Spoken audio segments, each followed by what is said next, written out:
Hello everyone, welcome to my canvas YouTube channel. আমি আবারও egg chowmein নিয়ে হাজির হলাম তোমাদের সাথে, খুবই সহজভাবে, কোনো রকম ঝামেলা ছাড়াই। প্রথমে কিছু সবজি কেটে নেব। পেঁয়াজ, টমেটো, গাজর, বাঁধাকপি, ক্যাপসিকাম, আলু, লঙ্কা আর রসুন, এগুলো আমি কেটে নিই, তোমরা দেখতে থাকো।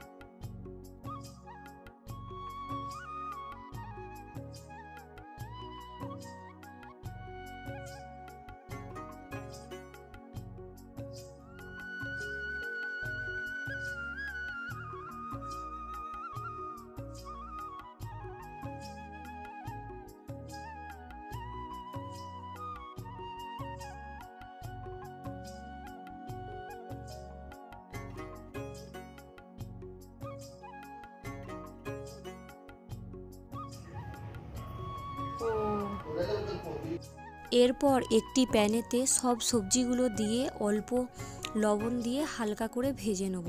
তারপর সবজিগুলোকে তুলে নেব। একই প্যানেতে অল্প পরিমাণ তেল দিয়ে ডিমের ভুজিগুলোকে বানিয়ে নেব।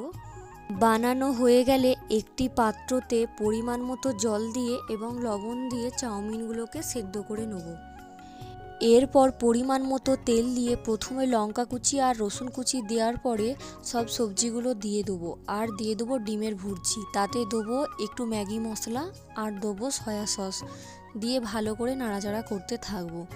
তারপর দিয়ে দেবো সেদ্ধ করে রাখা চাউমিন। ভালো করে ভেজে নিলেই 5 মিনিট রেডি এগ চাউমিন। আমার তো চাউমিনটা বেশ ভালোই লাগলো। তোমাদের কেমন লাগলো অবশ্যই কমেন্টে জানিও। যদি ভালো লেগে থাকে অবশ্যই সাবস্ক্রাইব করতে ভুলো না। টাটা।